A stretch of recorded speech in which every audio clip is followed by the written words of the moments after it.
자, 이제부터 화면 녹화가 되겠습니다.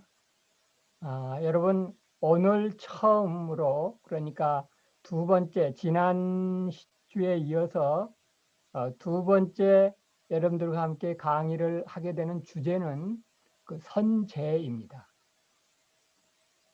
여러분들이 이미 수업 계획서 상에서 보셨겠지만, 그 선제를 비롯해서 여러분들이 신학교 학생으로서 신학을 배우기 전에 가장 기본적으로 먼저 알아야 될 몇 가지 주제들을 제가 선정을 했고, 그 중에서 여러분들이 좀 다른 주제들보다 먼저 알아야 될 주제가 이거겠다 싶어서 뽑은 주제가 바로 이 선제입니다.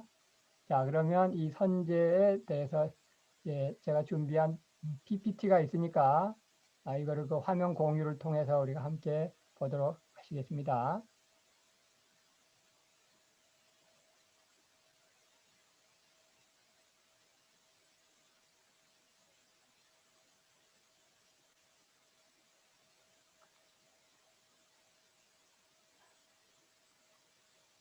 자, 선제란 무엇인가? 선제라는 개념이 왜 이렇게 중요한가? 라고 하는 걸 먼저 말씀을 드리면요. 이 기독교의 가장 중요한 특징이 바로 이 개념이에요. 이 선제라고 하는 개념이 왜 중요한가? 먼저 그 뜻을 좀 설명을 드리면서 얘기하도록 할게요. 선제라고 하는 뜻이 말이죠. 한자로 먼저 선자, 있을 제자 이렇게 됩니다. 그래서 먼저 계시다, 먼저 계셨다라고 하는 건데 이게 왜 기독교에서 그렇게나 중요한가? 바로 예수 그리스도에 대한 얘기이기 때문입니다. 기독교의 중요한 특징은 예수 그리스도시잖아요. 그런데 그 예수 그리스도께서 먼저 계셨다라고 하는 거예요. 그러면 무엇보다 먼저? 그거를 아셔야 되겠죠. 예수께서 누구보다 무엇보다 먼저 계셨나? 라고 하는 부분에 대해서 여러분들이 이미 상식적으로 알고 계시는 부분이 있어요. 뭐냐면 만물보다 먼저 계셨다. 만물이 창조되기 전보다 먼저 계셨다. 라고 하는 걸 여러분들이 아세요. 그리고 이제 그것을 알게 된 이유는 사도 바울이 그렇게 썼기 때문이에요. 사도 바울이 뭐라고 썼느냐? 그가 만물보다 먼저 계셨다. 골로새서 1장 17절입니다. 거기에서 골로새서에서 그는 예수님이에요. 골로새서 그 1장을 잘 보면 하나님의 아들 얘기를 쭉 하다가 그가 만물보다 먼저 계셨다. 이렇게 표현을 하거든요. 그게 바로 선제예요. 골로새서 말씀 한번 잠깐 보시겠습니다.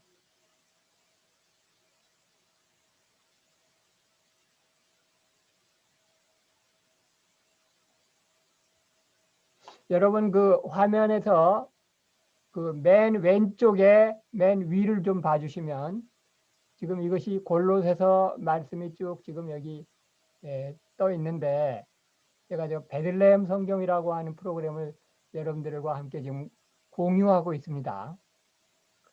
거기 왼쪽 맨 윗부분에 보면 골로새서 1장 16절과 17절이 있는데 17절에 보니까 그가 만물보다 먼저 계셨고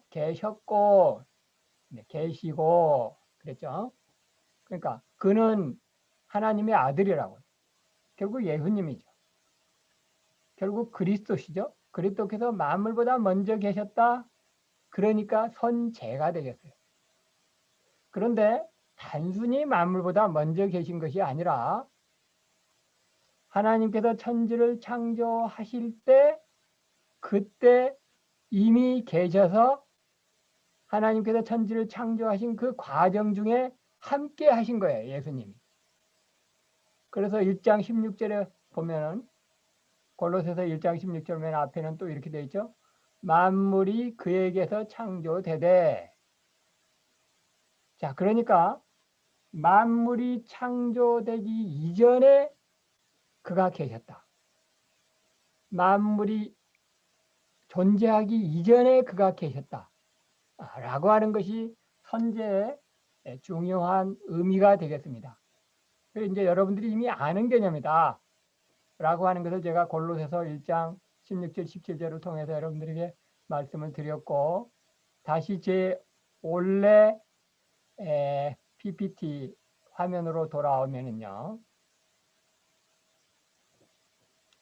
선제라고 하는 것은 먼저 계셨다 라고 하는 건데, 여기 밑에서 아래에서 두 번째 보시면 만물보다 먼저 계셨다. 그렇죠? 누가? 예수님이. 그런데 요한복음에서는 그 요한복음 1장에서는 예수께서 만물보다 먼저 계셨다 이렇게 얘기하지 않고 뭐라고 표현하냐면 말씀이 그렇다 이렇게 표현을 해요. 말씀이. 여러분 요한복음 1장 1절 말씀 아마 다 아실 것 같은데 물론 다음 PPT에 있어요.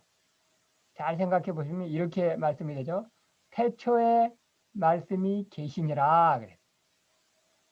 그래서 요한복음 1장 1절에 보면 예수라는 이름은 안 나와. 그 예수라는 이름을 뭐라고 표현했냐면 말씀이라고 표현하고 그 말씀이 태초에 계셨다 이렇게 표현을 한다고요. 그러니까 선제라고 하는 예수 그리스도께서 만물보다 먼저 계셨고 창조보다 먼저 계셨다라고 하는 이 중요한 신학적인 주제를 사도 요한은 요한복음 1장 1절에서 뭐라고 전개하는고 하니 예수님을 말씀이라고 표현하고 그 말씀이 태초에 계셨다라고 함으로써 그리스도의 선제를 얘기를 합니다. 자, 요한복음 1장 1절에 여러분들이 아마 애우기도 하시는 본문일 거예요. 여기 첫 번째 줄에 보시면 요한복음 1장 1절 상반절에 태초에 말씀이 계시니라. 자, 여러분, 우리 기독교는 예수님을 믿는 종교인데 예수님에 대하여 이제 사복음서에서는 예수님을 예수라고 표현하고 나사렛 예수 이렇게 표현하는데 그 예수님이 그리스도시라는 거고 그 예수님이 하나님의 아들이시라는 거고 하나님의 아들이시면서 하나님이시라는 거예요. 그런데 이것이 우리 기독교의 특징인데 사도 요한은 뭐라고 표현하는 거 아니? 말씀이 계셨대요.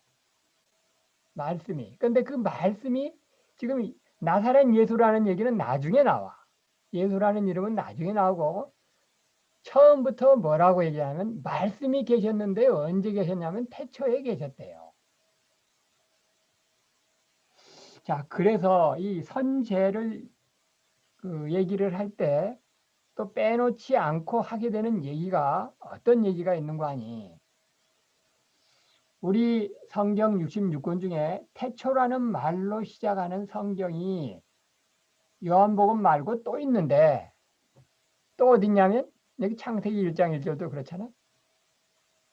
창세기 1장 1절은 태초에 하나님이 천지를 창조하시니라 그랬고 우리가 지금 공부하고 있는 요한복음 1장 1절 상반절은 태초에 말씀이 계시니라 이랬다고요. 이렇게 해서 태초라는 말로 시작을 하는데 그러면 이 요한복음에서 얘기하는 태초와 창세기에서 얘기하는 태초가 같은 시점인가? 라고 하는 걸 생각을 해보면 그렇지 않은 것을 알게 돼요. 그렇지 않다는 얘기는 뭐냐?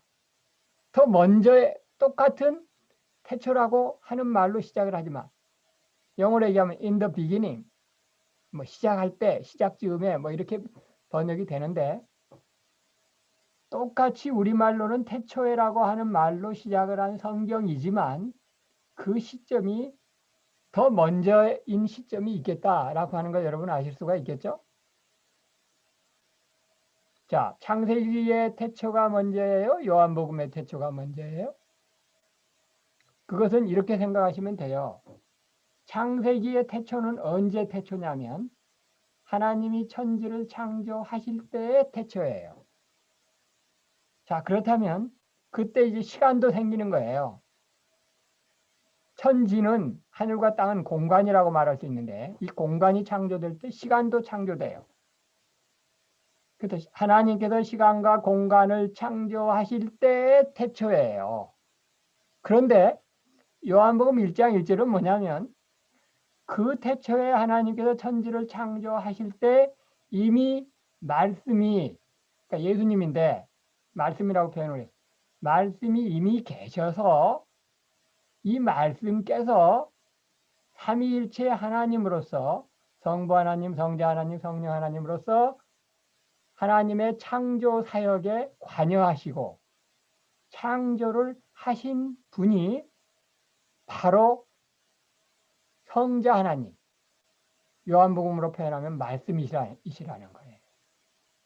그러니까 창세기 1장 1절의 태초보다 요한복음 1장 1절의 태초가 사실은 더 먼저다 이런 얘기를 할 수가 있죠. 그래서 이야기를 정리하면 이런 얘기가 됩니다. 말씀이 로고스께서 계셨는데 모든 만물보다 먼저 계실 뿐만이 아니라 창세기 1장에서 나오는 하나님께서 천지를 창조하시던 때보다 먼저 계셔서 그래서 선지예요. 먼저 계셔서 결국 그 천지 창조 과정에 주도적으로 사역을 하신 분, 그가 성자 하나님이시고 예수 그리스도시고 그를 가리켜서 요한복음에서는 말씀이라고, 이 말씀이 이제 헬라어에서는, 그리스어에서는 로고스라고 하는 그 유명한 단어인데 로고스를 이제 말씀으로 번역을 하고 그 말씀께서 원래 태초에 계셨다라고 하는 것이 요한복음 1장 1절의 선언입니다. 그래서 이제 선제라는 말을 할 때 여러분들이 이것도 같이 알아주시면 좋겠어요. 자, 그런데 이 선언이 너무나 놀라운 게 말이죠. 지금 사도 요한의 입장에서 여러분들이 한번 생각을 해보시면 사도 요한이 이 태초의 말씀이 계시니라 라고 하는 이 선언을 할 때에는 정말 많은 것들을 깨달은 이유가 되는 거죠. 원래 사도 요한은 누구였느냐? 예수님하고의 관계에 대해서 혹시 아시는 분은 있으신지 모르겠어요. 사도 요한과 예수님과의 관계는 그 이종 사촌 간이었습니다. 이종 사촌 형제예요. 그러니까 예수님의 어머니 마리아와 사도 요한의 어머니와 그 친자매간이었다고. 그러니까 어렸을 때 형님 하면서 따라다니던 그 예수님이 정말 대단한 그 역사를 행하시고 기적을 행하시고 그러셨는데 그래서 계속 따라다녔는데 처음에는 랍비인 줄 알았고 어느 순간에 하나님의 아들로 알았는데 알고 봤더니 하나님의 아들인 정도가 아니고 그 이상이시더라 라고 하는 걸 알았잖아요. 그리고 이제 그거를 알고서 나서는 알 무렵에는 이제 다 이제 그 예수님도 이제 죽으시고 부활하시고 승천하신 뒤고 다른 제자들도 다 죽은 뒤에요. 사도 요한만 혼자 90세가 넘도록 살아가지고 100세가 다 될 무렵에 요한복음이라고 하는 책을 쓰는 거예요. 그때 자기가 알았던 형님, 예수님께서 자기보다 불과 몇 년 더 앞선 계신 것이 아니라 원래 태초에 계셨다 라고 하는 이 말씀을 쓰면서 거기에다가 그 당시에 헬라인들이 그 굉장히 그 존경에 맞지 않았던 그 로고스라고 하는 이 용어까지 가지고 오면서 헬라인들은 말이죠. 로고스라고 하는 것을 하나의 개념으로 알았어요.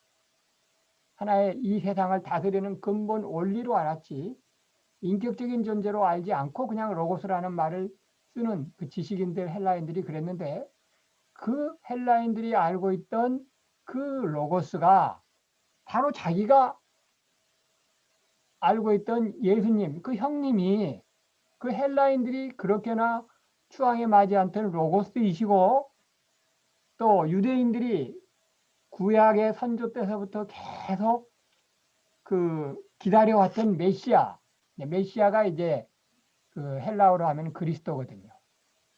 그 유대인들이 기다리던 메시아가 바로 자기 형님이셨고, 그 다음에 그리스인들이 그렇게나 그 존중에 맞지 않던 로고스가 바로 자기 형님이셨다. 라고 하는 사실을 이제 다른 사도들이 다 운명한 뒤에 그거를 가지고 이제 그, 노년에 말이죠. 제자들을 가르치면서 그 이제 사도 요한의 제자들, 속사도들을 가르치면서 이제 요한복음을 쓸 때 맨 첫 마디가 태초에 말씀이 계시니라 이렇게 쓰는 거예요. 그건 너무너무 엄청나지 않습니까?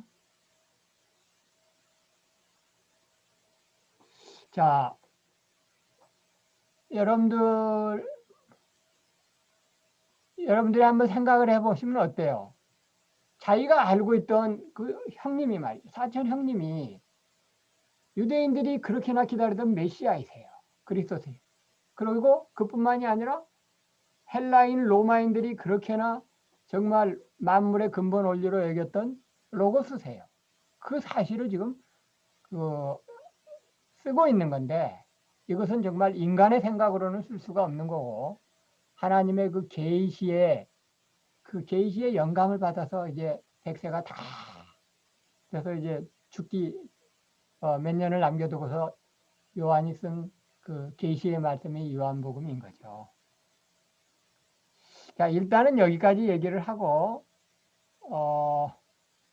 또 한 가지 주제를 좀, 그러니까 선제하고 관련된, 오늘의 그 전체적인 주제는 선제이니까 선제와 관련된 또 한 가지 중요한 얘기를 여러분들에게 하나 하도록 하겠습니다. 그건 뭐냐면 신학이란 무엇이냐라고 하는. 자, 신학이란 무엇인가? 자, 여러분 한번 봐보세요. 이 PPT에 보시면 큰 글자로 이 질문이 두 개가 있고, 또 밑에 보면 또 그 두 개의 질문이 더 있어요. 여기에 대해서 한번 여러분 생각을 좀 해보시겠어요? 신학이란 무엇인가? 무엇을 가리켜 신학적, theological, 형용사형, theological 이라고 말할 때 무엇을 가리켜서 말하는 것인가? 라고 하는 질문을 여러분들에게 드려보는데, 한번 여러분들의 대답을, 한두 명 대답을 한번 제가 듣고서, 그리고서 제가 수업을 더 진행을 했으면 하거든요.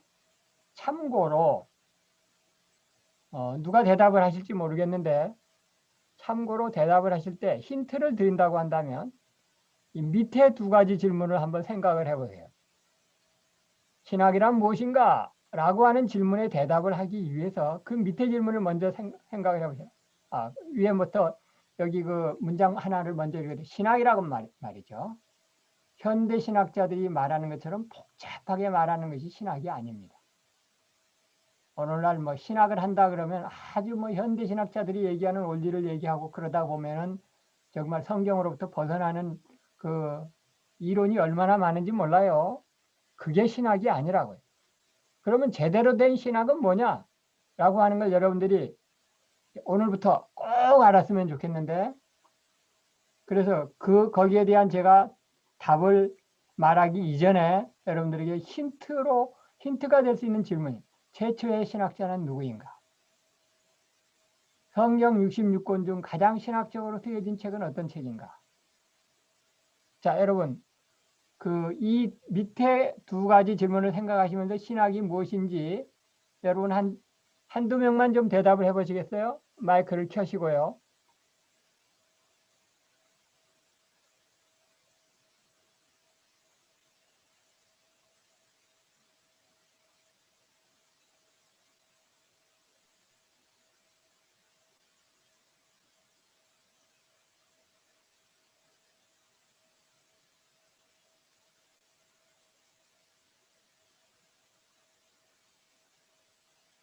네, 아직 학부 새내기 학생들이라서 이런 생각을 해보신 적이 없으신가요?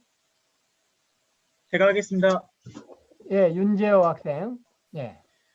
신학이란 신앙적 바탕에서 그것을 이론적으로 정리한 것을 신학이라고 생각을 합니다. 음흠. 네, 뭐 좋고요. 일반적인 대답이라고 생각을 해요. 그 예, 일반적인 대답, 학부 1학년 학생이 이렇게 일반적인 대답을 할 수 있다는 것은 상당한 실력이죠. 그러면 그 밑에 질문 한번 대답을 해보세요. 최초의 신학자, 성경 66권 중 가장 신학적으로 쓰여진 책. 사도 바울이 쓴 책이라고 저는 생각을 합니다. 왜 그렇게 생각을 하세요? 일단 바울이 살아왔던 그 율법학적인 어떤 삶을 살아오다가 예수님을 뵙고 이건 진짜 제 생각이어서 그것을 통해서 그때 그런 공부하고 그랬던 것을 통해서 다시 한 번 더 예수님을 증거했던 책이지 않았을까라는 생각을 잠깐 한 적이 있었습니다. 예, 고마워요. 자, 그러면 이 한 대답으로 오늘은 일단 다른 학생들의 의견은 이제 더 이상 안 들어도 될 것 같아요. 윤재호 학생이 대답한 이 대답은 아주 좋은 뭐죠? 신학대학원생들에게 질문을 했을 때 또는 경우에 따라서는 일반 목사님들한테 대답을 했을 때 나올 수 있는 그런 대답이에요. 그러니까 상당히 실력이 있는 대답이죠. 그런데 제가 여러분들에게 오늘 강의하려고 하면서 하는 정답은 아니에요. 그래서 좀 설명을 드리면 대개의 경우에 그 예수님의 제자들 중에 신학자라고 하면 사도 바울이 신학적이지 않겠는가? 특별히 사도 바울의 사도 바울의 교리서신이 4권이 있는데 로마서부터 시작되는 이런 책이 성경 66권 중에서 가장 신학적으로 쓰여진 책이 아닐까? 이렇게 대답을 할 확률이 신학대학원 학생이나 아니면 심지어 목사님, 교수님들 중에도 그렇게 생각하실 분들이 많이 있어요. 그러니까 우리 윤재호 학생이 대답은 잘한 거예요. 자, 그런데 이게 이제 잘 모르는 부분이 있어서 그런 거예요. 그건 뭐냐면요. 그 신학이라고 하는 용어 때문에 그래요. 신학이라고 하는 용어 이제 다음 PPT에서 제가 불러드리겠는데 오늘 제가 여러분들에게 강의를 하는 것은 선제이고 선제에 대해서 잘 쓰여진 성경책으로 지금 요한복음을 지금 들고 있습니다.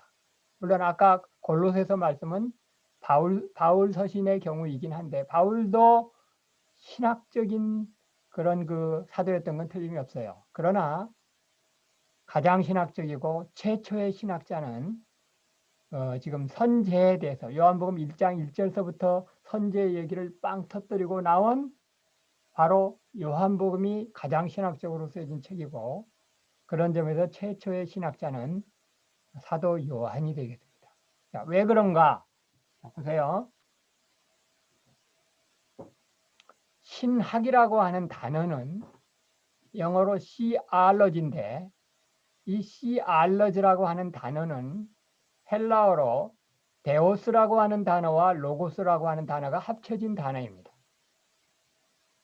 여러분들이 아직 헬라어를 아직 배우지 않으셨기 때문에 이제 2학년이나 3학년 되면 헬라어를 배워요.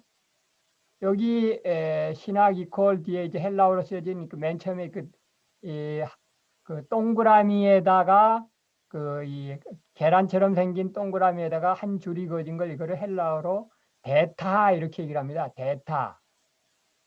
그 알파벳에서 이 데타는 영어의 T에 해당해요. 그래서 데오스 그럼 이게 하나님이라는 뜻이에요. 영어로 그래서 영어로도 이제 헬라어를 영자와 표기를 하면 THEOS 이렇게 되는 거죠. 그러니까 TH가 헬라어 데이터에 해당하는 거고, 그 다음에 이제 로고스 했는데 여기 그 한자어로 그 드립자, 그 출입하다 할 때 그 한자어로 그 이제 입자 비슷하게 쓰여진 이거를 헬라어로 람다라고 그래요. 람다.